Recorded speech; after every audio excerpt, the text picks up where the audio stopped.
My name is Elena Morales and I'm 29 years old. The night my sister Natalie humiliated me at her engagement party was supposed to be a celebration of new beginnings.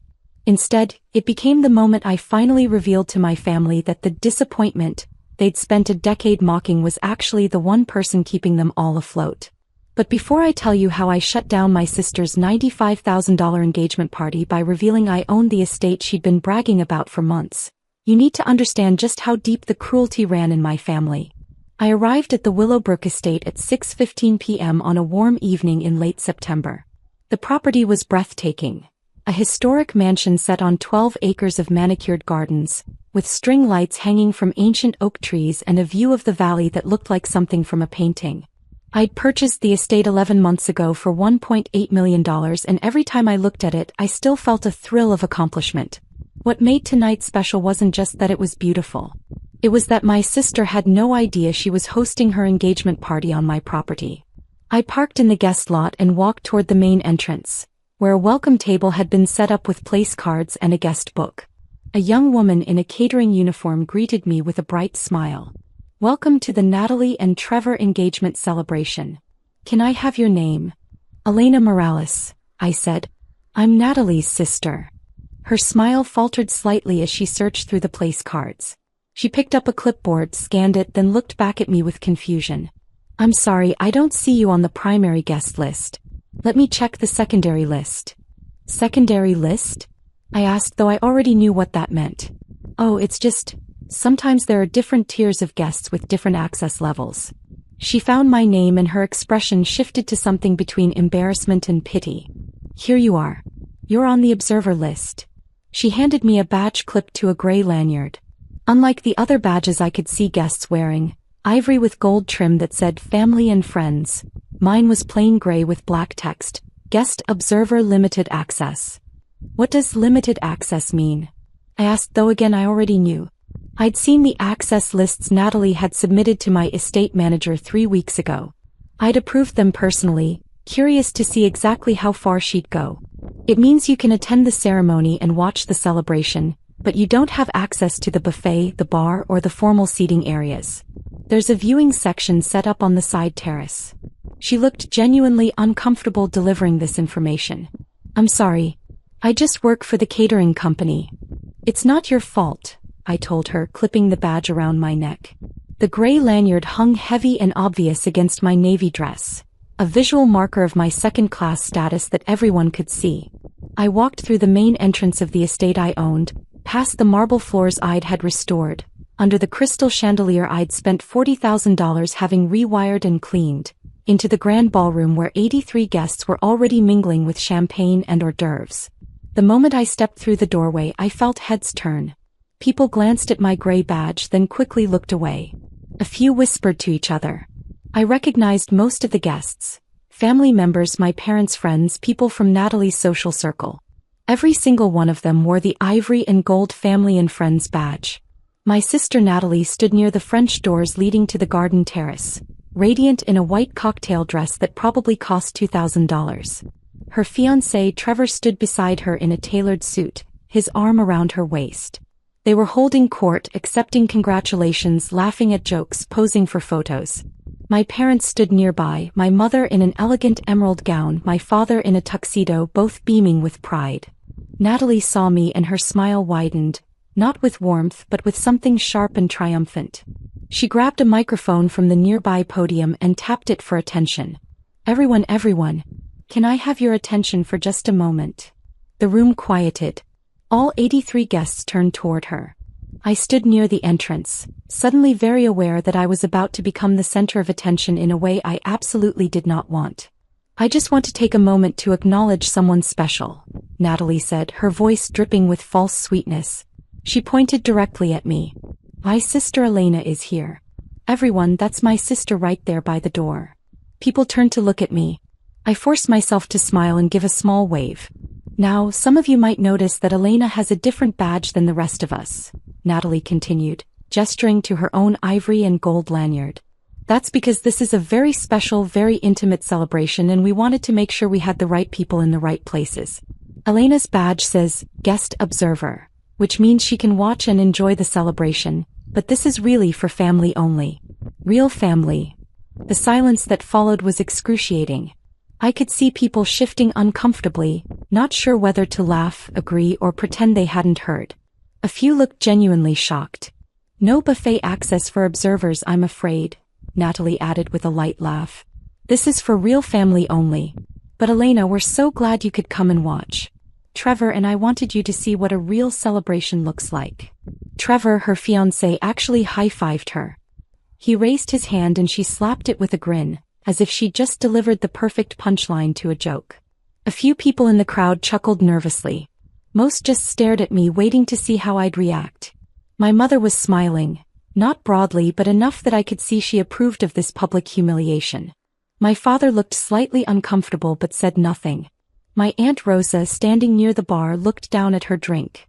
My cousin Marcus whispered something to his wife, who shook her head in response. I stood there with my gray guest observer badge hanging around my neck, took a deep breath and said, "Thanks, Natalie. Beautiful party.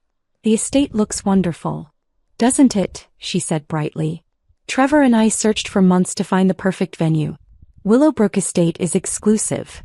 They don't just let anyone host events here. You have to meet certain standards. I'm sure that's true, I said evenly. She turned back to the crowd, dismissing me. Now everyone, please enjoy the champagne. The ceremony will begin in 30 minutes on the garden terrace. The crowd returned to their conversations, though I could feel eyes on me as I moved through the room. The gray badge was like a scarlet letter, announcing to everyone that I was less than unworthy, an observer of a life I'd never be part of. I walked toward the side terrace where the viewing section had been set up, a row of folding chairs positioned behind the main seating area, with a partial view of where the ceremony would take place. It was the kind of seating you'd give to vendors or staff, not family members. As I sat down in the back row, a familiar voice said, "This is messed up, Elena." I looked up to see my cousin Marcus standing there with 2 glasses of champagne. He handed me one despite the fact that my badge clearly stated I had no bar access. "Thanks, Marcus," I said, accepting the glass. He sat down beside me, his own ivory and gold badge a stark contrast to my gray one. "I don't know what's going on with Natalie, but this is wrong. You're her sister. You should be up there with the family, not back here like some random person off the street." "Natalie has her reasons," I said carefully. "What reasons? What could possibly justify this?" He gestured around at the viewing section, the gray badge, the public announcement. "This is cruel." I appreciated his support, but I couldn't tell him the truth yet. Instead I said, "Let's just get through tonight. I'll be fine." He shook his head but didn't push further. He stayed with me for a few minutes, making small talk, trying to normalize the situation. Then his wife called him back to the main area, and I was alone again with my gray badge and my folding chair and my view of the family that had decided I didn't belong. If you're genuinely enjoying this story, I'd really appreciate it if you could hit that like button. But only if you're finding it interesting. No pressure at all. Let me take you back 7 years so you can understand how we got here. I need you to see the pattern of dismissal and cruelty that led to my sister handing me a guest observer badge at her engagement party. I grew up as the younger daughter in a family that valued appearances above everything else. Natalie, 4 years older than me, was everything my parents wanted. Beautiful, socially ambitious, married to the right kind of man. Her first marriage lasted 3 years before ending in an expensive divorce, and always concerned with status and perception. She worked in luxury real estate, selling multi-million-dollar homes to wealthy clients, and made $180,000 a year plus commissions. My parents loved introducing her as our daughter, the real estate agent, to the stars. I went a different direction. I studied software engineering at a state school, graduated with honors, and took a job at a small company called VentureGrid that built data analytics platforms for healthcare systems. My starting salary was $72,000. Good money, but not impressive by my family's standards. My parents told people I worked in computers, with the same tone they might say works in retail. VentureGrid was a startup with 12 employees when I joined. I was employee number 8, brought on to develop the core infrastructure for their predictive analytics engine. I worked insane hours, sometimes sleeping on the couch in the break room, living on coffee and takeout, building something I believed in. My family never asked about it. When I tried to explain what I was working on, my mother would interrupt to tell me about Natalie's latest commission or the celebrity client she'd just shown a house to. 5 years ago, VentureGrid got acquired by a major healthcare corporation for $650 million. As one of the early engineers with equity, my shares were worth $3.2 million after taxes. I was 24 years old and suddenly wealthier than I'd ever imagined possible. I didn't tell my family. By that point, I'd learned that my achievements didn't register with them unless they came with the kind of visible markers they understood. Luxury cars, designer clothes, expensive vacations. Instead, I invested carefully. I bought a small but nice condo in a good neighborhood. I kept driving my Honda Accord. I continued working as a senior engineer at the acquiring company for $160,000 a year. I invested in real estate, starting with a duplex, then a small apartment building, then, 11 months ago, the Willowbrook Estate. To my family, I remained Elena, who works with computers. The quiet one. The one who didn't achieve anything worth celebrating. The exclusion started subtly and grew more overt over time. Natalie got married at 25, and I was invited to the wedding but not included in the bridal party. You wouldn't fit the aesthetic, she told me. All my bridesmaids are in fashion and entertainment. You'd feel out of place. When she got divorced 3 years later, my parents threw her a fresh start party with 60 guests. When I bought my first investment property, my mother said, "How nice, dear. Natalie just closed on a $4.5 million estate in Beverly Hills." Family dinners became competitions where Natalie's accomplishments were celebrated and mine were dismissed. Natalie showed a house to a famous producer today. Natalie was featured in Los Angeles magazine. Natalie is dating someone very successful. Meanwhile, if I mentioned a promotion or a successful project, my father would change the subject. But the most painful pattern was the financial one. Because while my family spent years telling me I wasn't successful enough to matter, they had no problem taking my money when they needed it. It started 6 years ago when my father's investment portfolio took a hit during a market downturn. He came to me embarrassed, asking for a loan of $15,000 to cover some expenses until things stabilized. "Don't tell Natalie," he said. "You know how she is about money. This is just between us." I gave him $20,000 and told him not to worry about paying it back. A month later, my mother needed help with unexpected medical bills. $8,500.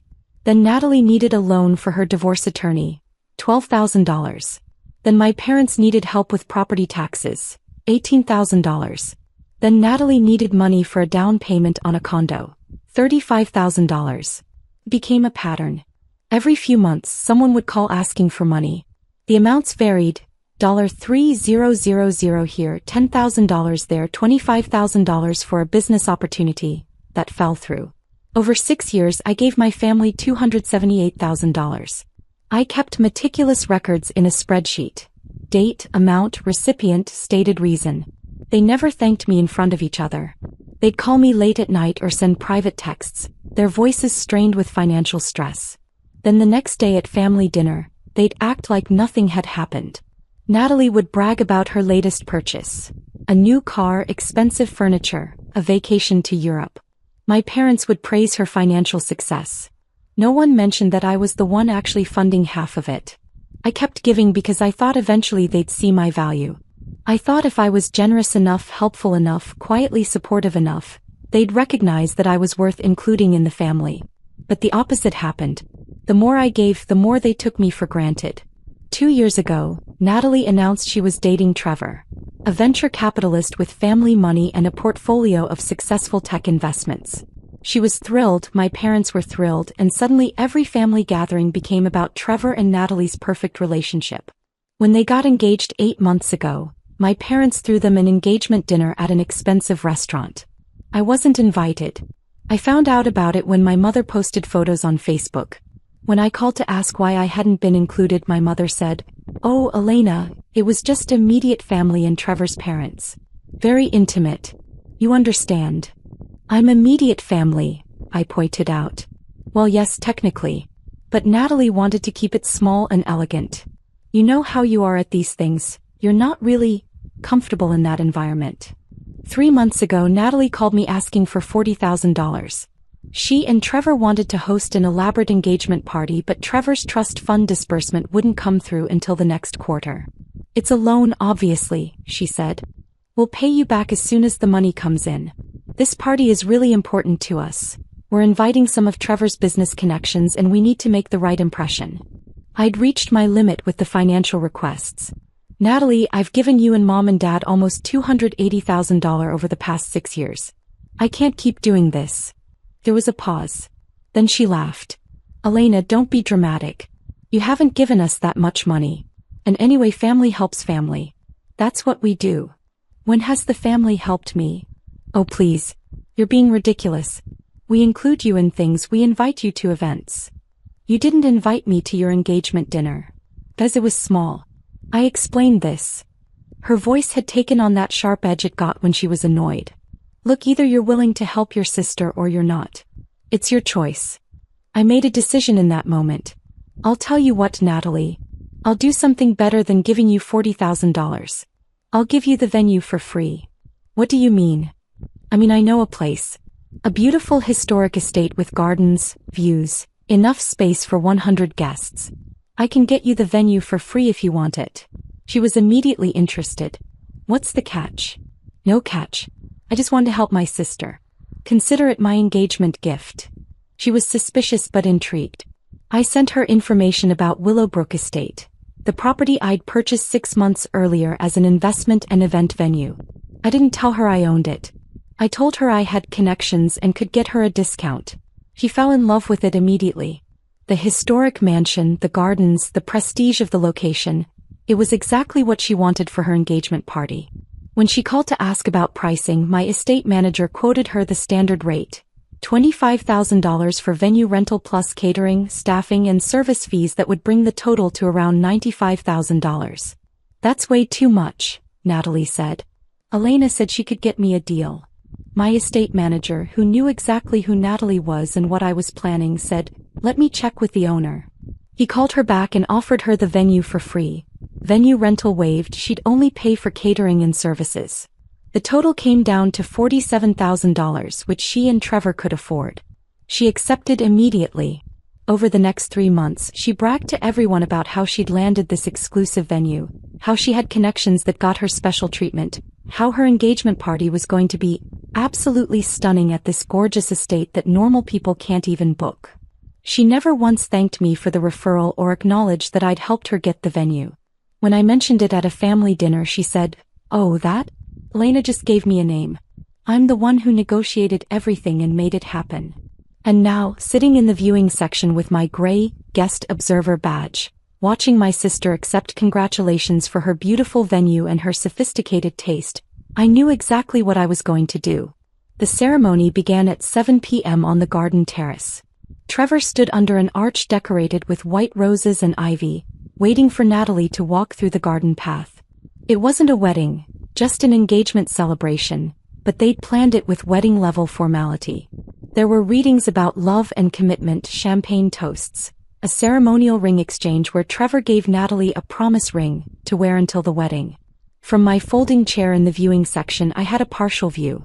I could see Natalie's profile, hear the words being spoken, watch as guests wiped away tears at the romantic sentiment. My parents sat in the front row of the main seating area, holding hands, my mother dabbing at her eyes with a handkerchief. I checked my watch. 7:22 p.m. The ceremony would finish around 7:45, followed by dinner at 8 o'clock, then dancing and celebration until 11 p.m. My plan was timed perfectly. After the ceremony concluded, guests moved into the ballroom for dinner. The main seating area had round tables with ivory linens, elaborate centerpieces, place settings that probably cost $150 per person. The viewing section had no tables, just the folding chairs. True to Natalie's word, I had no buffet access. Staff members walked past me with trays of appetizers, delivering them to the main seating area while I sat in my corner with the glass of champagne Marcus had smuggled to me earlier. My Aunt Rosa approached during the cocktail hour, looking uncomfortable. "Elena, Mija, I don't understand what's happening. Why aren't you sitting with the family?" "You'd have to ask Natalie," I said. "This is wrong. You're her sister. Let me talk to her." "Please don't, Aunt Rosa. It's fine. I'm fine. She looked like she wanted to argue but didn't know what to say. Instead, she hugged me and whispered, "You deserve better than this," before returning to the main area. At 8:15 p.m., dinner was served to the main seating area. A choice of filet mignon or Chilean sea bass, roasted vegetables, truffle mashed potatoes, a mixed green salad with candied pecans and goat cheese. The smell was incredible. My stomach growled. I'd skipped lunch anticipating I'd eat at the party. I hadn't counted on being excluded from the buffet. A server noticed me sitting alone and approached quietly. "Miss, I'm not supposed to do this, but would you like me to bring you a plate? This is ridiculous." "I appreciate that," I said, "but I'm fine. I'll get something after I leave." She looked at me with pity and walked away. Another mark of my second-class status. The catering staff felt sorry for me. At 8:47 p.m., Natalie and Trevor made their way through the ballroom, stopping at each table to greet guests and accept congratulations. They laughed, posed for photos, thanked people for coming. They didn't come to the viewing section. They didn't acknowledge my presence at all. At 8:52 p.m. I stood up, smoothed my dress and walked across the ballroom toward the administrative wing of the estate. A few people noticed me leaving, but most were focused on the celebration. I walked down the corridor with its polished hardwood floors and historical portraits, past the library and the sitting rooms, to the office at the end of the hall. My estate manager, Richard Chin, no relation, was waiting for me as planned. "Ms. Morales, is it time?" "It's time," I said. He handed me a tablet and a document. "Everything is prepared as you requested. All you need to do is sign this authorization and I'll make the announcement." The document was simple. Authorization for the estate manager to terminate the event early and remove all guests from the property. I drafted it with my attorney 3 weeks ago, knowing this moment would come. I signed my name. Elena Morales, owner, Willowbrook Estate LC. "Give them 5 more minutes," I said. "Let them finish dinner. Then make the announcement." Richard nodded. "Are you certain about this?" "Your sister." My sister publicly humiliated me in front of 83 people. She gave me a badge that labeled me as an observer, not family. She denied me access to food and drinks at an event I'm paying for. She has spent years taking my money while treating me like I don't matter. I looked at him steadily. "I've never been more certain about anything." "Understood." He picked up the tablet and headed toward the ballroom. I followed at a distance, positioning myself near the entrance where I could see but not be immediately noticed. At 8:57 p.m., Richard walked to the center of the ballroom and spoke quietly to the DJ, who turned down the music. Richard picked up a microphone, tapped it for attention and waited as the room gradually quieted. Natalie looked annoyed at the interruption. She was mid-conversation with some of Trevor's business associates, clearly networking. Trevor looked curious. My parents looked confused. "Ladies and gentlemen," Richard said, his voice professionally polite but firm, "I apologize for interrupting this lovely celebration. My name is Richard Chin and I'm the estate manager here at Willowbrook. I need to make an important announcement regarding this evening's event." The room went completely silent. 83 people turned to look at him. "There's been a development concerning the property ownership and the terms of tonight's event that requires immediate attention." He consulted his tablet. "I need to inform you all that Willowbrook Estate has an owner who has exercised their right to modify tonight's arrangements." Natalie stood up, her face flushing with anger. "What are you talking about? We have a contract. We paid for this venue." "Actually, Ms. Morales, you didn't pay for the venue. The venue rental fee was waived by the owner. You paid only for catering and services." Richard remained calm and professional. "The owner has decided to exercise their right to end tonight's event early." "That's ridiculous." Natalie's voice was shrill now. "Who's the owner? I want to speak to them right now." Trevor stood up beside her, putting on his venture capitalist voice, the one that probably intimidated junior employees and service workers. "This is completely unacceptable. We'll be filing complaints. We'll be demanding refunds. Do you have any idea who you're dealing with?" Richard didn't flinch. "I'm dealing with Ms. Natalie Morales and Mr. Trevor Ashford, who are hosting an engagement party on property owned by Ms. Elena Morales." He turned and gestured toward me, standing near the entrance. "The owner is right there." Every head in the room turned toward me. The gray, guest observer badge still hung around my neck, suddenly looking ridiculous against the backdrop of what Richard had just revealed. The silence was absolute.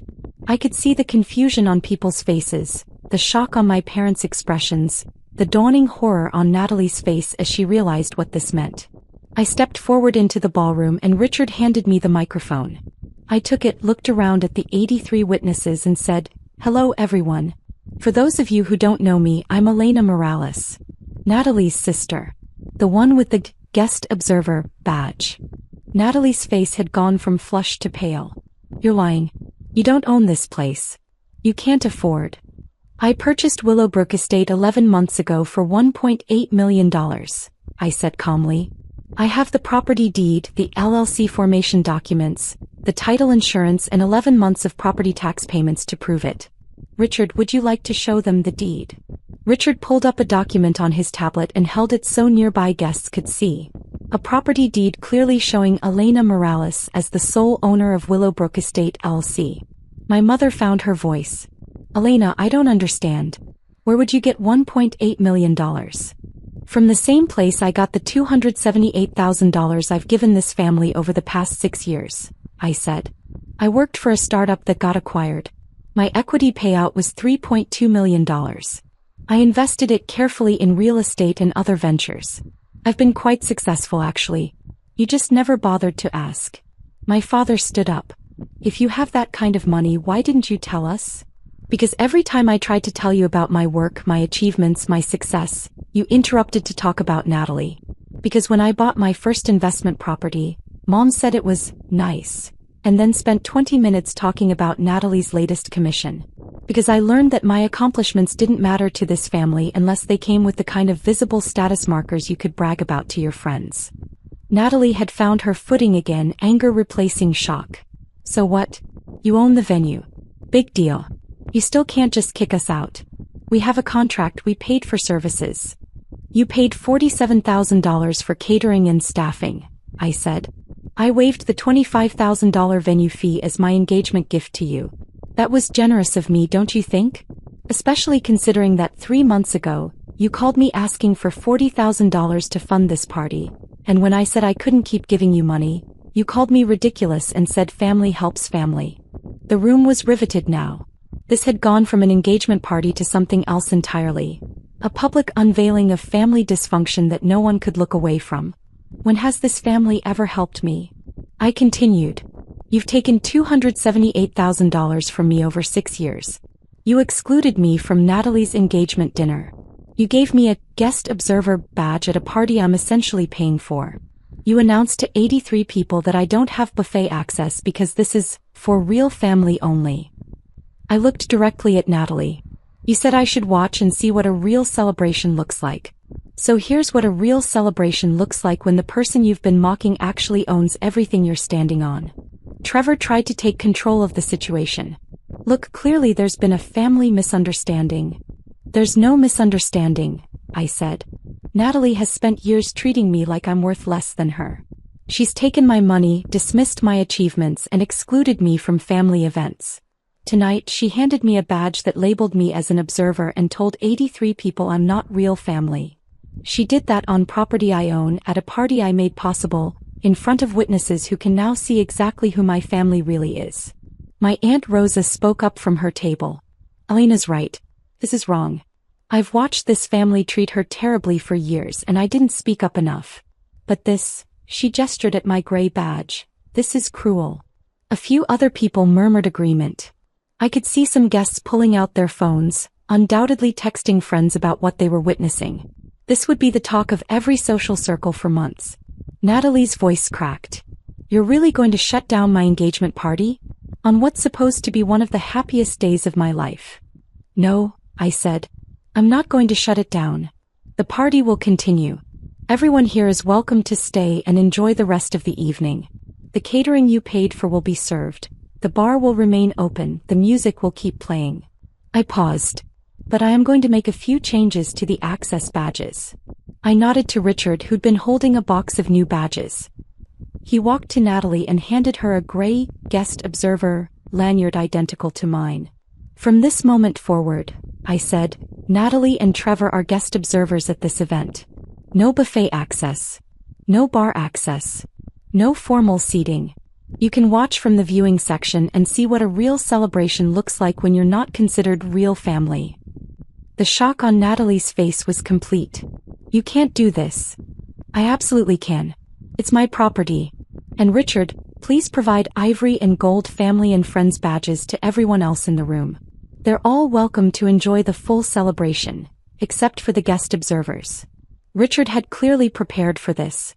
He began distributing new badges to the guests, who accepted them with expressions ranging from shock to barely suppressed delight at the drama. Within minutes, everyone in the room except Natalie and Trevor wore the ivory and gold badges. My parents sat frozen at their table, looking between me and Natalie with expressions of disbelief. My mother started to cry, not the elegant tears she'd cried during the ceremony but genuine distress. "Elena, please," she said. "Don't do this to your sister. Whatever issues you have, we can talk about them later." "We're not going to talk about them later, Mom. We're done talking. You spent years telling me I wasn't successful enough, wasn't sophisticated enough, wasn't worth including in family events. You took $278,000 from me and never once said thank you in front of Natalie or Dad. You let Natalie give me a guest observer badge and announce to 83 people that I'm not real family." I looked around the room. I wanted all of you to see who they really are. I wanted witnesses. And now you all know. Trevor had his phone out, probably calling his attorney. "This is harassment. This is me exercising my property rights," I said. "You're welcome to leave if you don't like the new arrangements. Everyone else is welcome to stay and enjoy the party I'm hosting. The party I own on the property I own with the success I earned that this family never acknowledged." I handed the microphone back to Richard. "Please make sure Natalie and Trevor are comfortable in the viewing section. Everyone else, enjoy your evening. The buffet will open in 10 minutes. I walked out of the ballroom through the main entrance. Not the side entrance, not the viewing section, but straight through the center of the room with my head high and my gray badge still around my neck. A reminder of what they tried to make me but failed. Drop a comment and let me know where you're watching from. I love hearing from people who've dealt with difficult family dynamics. Behind me, I could hear voices rising. Natalie crying, my mother trying to calm her, Trevor on the phone barking orders, guests murmuring to each other in shock and fascination. The party would continue, but it would never be what Natalie had planned. Instead of a celebration of her engagement, it had become a demonstration of exactly how badly you can miscalculate when you underestimate someone. I went to my office in the administrative wing and sat down at my desk. My phone started ringing almost immediately. My mother, then my father, then Natalie, then Trevor, over and over. I let them all go to voicemail. They called 3 times in the next hour. At 10:15 p.m. my Aunt Rosa knocked on my office door. "Can I come in?" "Of course."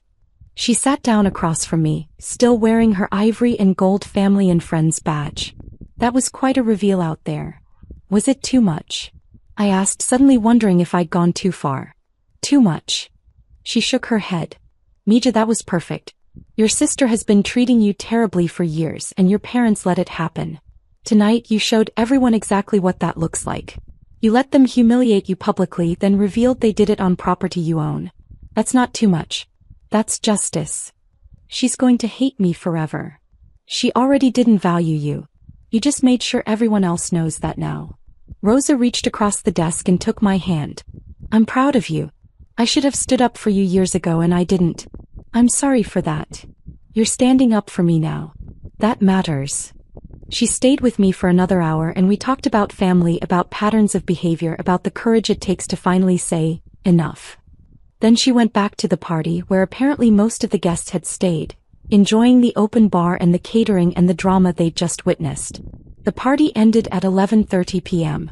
Richard reported that Natalie and Trevor had left around 9 p.m., unable to tolerate sitting in the viewing section with their gray badges while everyone else celebrated. My parents had tried to convince me to come back and make peace, but when I refused, they'd left around 10 p.m. The remaining guests, about 60 of the original 83, had apparently had a wonderful time, with several commenting that it was the most memorable party they'd ever attended. I went home that night, changed into comfortable clothes, poured a glass of wine, and finally allowed myself to feel everything I'd been holding back. I didn't cry, I'd moved past tears. I felt lighter, like I'd finally put down a weight I'd been carrying for years. My phone showed 67 missed calls and 89 text messages by midnight. I read a few of them. From Natalie, "You ruined my engagement party. How could you do this to me? You're a horrible person." From my mother, "Elena, this is cruel and unnecessary. Natalie is devastated. How can you be so heartless toward your own sister?" From my father, "We need to talk about this. What you did tonight was unacceptable. Call me immediately." From Trevor, "My attorney will be in touch. This isn't over." I blocked all their numbers and deleted the messages without responding. But there were other messages too. From Aunt Rosa, "You were magnificent tonight. Call me tomorrow and let's have lunch." From Marcus, "Holy shit, Elena. I had no idea. I'm sorry I didn't speak up more. You were right to do what you did." From 3 other relatives who'd been at the party. Messages of support, apologies for not defending me earlier, admiration for how I'd handled the situation. And one message from a number I didn't recognize. "Hi Elena, this is Jennifer Wu. We met briefly tonight at your sister's party. I'm a reporter for the lifestyle section of the local newspaper. Would you be willing to talk about what happened? I think a lot of people would be interested in your story about family dynamics and financial success. No pressure, just wanted to reach out." I didn't respond to that one either, but I saved it. Maybe someday I'd want to tell this story more publicly. Or maybe I wouldn't. Either way, it was my choice now. 3 days after the party, I received a letter from an attorney representing Natalie and Trevor. They were demanding a full refund of the $47,000 they'd paid for catering and services, claiming that I had sabotaged their event and caused them emotional distress and public humiliation. I forwarded the letter to my own attorney along with documentation. The signed contract that clearly stated the venue owner had the right to modify access privileges, video footage from the security cameras showing Natalie handing me the gray badge and making the real family-only announcement, screenshots of text messages where Natalie had asked me for $40,000 3 months earlier, and bank records showing the $278,000 I'd given the family over 6 years. My attorney responded with a letter of his own. Ms. Morales fulfilled all contractual obligations regarding the event. The catering and services paid for by your clients were provided in full. The modification of access badges was within the property owner's rights as stated in Section 7.3 of the venue contract. Ms. Morales is prepared to countersue for defamation and emotional distress if your clients continue to make false claims about her conduct. Additionally, Ms. Morales has extensive documentation of financial support provided to your clients and their family, which contradicts their claims of being victimized. I never heard from that attorney again. 6 weeks after the engagement party, my mother called from a number I hadn't blocked, my Aunt Rosa's phone. Rosa had texted me first to warn me, so I answered. "Elena, it's Mom. I know. We need to talk." "No, we don't. Please, Elena. Your sister is getting married in 8 months. She wants you to be there. We want you to be part of the family again." "I was never part of the family, Mom. That's what the guest observer badge was about. That's what years of exclusion and dismissal were about. Natalie made it very clear that I'm not real family." She didn't mean it that way. She absolutely meant it that way. She said it into a microphone in front of 83 people. She had special badges made. She announced that I couldn't access the buffet because it was for real family only. There's no other way to interpret that. My mother was quiet for a moment. Then, "She's sorry. We're all sorry. We didn't realize." "You didn't realize what? That I had money? That I was successful? That I owned property? Would you have treated me better if you'd known? Because that's not actually an apology, Mom. That's you being sorry you miscalculated, not sorry you were cruel. That's not fair. What's not fair is taking $278,000 from me while telling me I'm not successful. What's not fair is excluding me from family events because I didn't have the right kind of job or the right kind of lifestyle to show off to your friends. What's not fair is watching Natalie get praised for buying things with money I gave her while I got labeled as the family disappointment. We made mistakes, my mother said, her voice cracking. But we're family. Family forgives each other. Family also respects each other. Family doesn't hand out guest observer badges to their own sisters. Family doesn't take money for 6 years without saying thank you. You want me to forgive you, but you haven't actually changed anything. You just want me to go back to being the quiet one who gives you money and accepts being treated as less than. So that's it? You're just done with all of us. I'm done being treated like I don't matter. If you want a relationship with me, it has to be built on actual respect, not on you realizing I have assets worth acknowledging. Until then, yes. I'm done. I hung up. Aunt Rosa called me right after. I'm proud of you, she said. That took strength. It doesn't feel like strength. It feels like loss. It's both. But you're losing something that was never really there in the first place. He was right. The family I'd been fighting to be part of had never actually existed. It was a fantasy I'd created, hoping that if I was good enough, generous enough, successful enough, they'd finally see my worth. But they'd never wanted to see it. They'd wanted me to stay small so they could feel big. It's been 14 months since Natalie's engagement party. The Willowbrook Estate has become quite successful as an event venue. I've hosted over 40 weddings, corporate events, and celebrations in that time. The business is profitable, and I've hired a full-time staff to manage operations so I can focus on my day job and my other investments. Natalie and Trevor got married 6 months ago. I wasn't invited, not that I expected to be. I heard through Aunt Rosa that it was a beautiful wedding at a different venue, smaller and more intimate than they'd originally planned. Apparently, many of the guests from the engagement party declined the wedding invitation, claiming scheduling conflicts. Aunt Rosa suspects they didn't want to be associated with what happened or risk more family drama. My parents sold their house 4 months ago. Without my monthly financial support, they couldn't afford the mortgage and property taxes. They moved into a smaller condo in a less expensive neighborhood. I heard my father tried to take out a loan using Natalie's income as collateral, but she refused.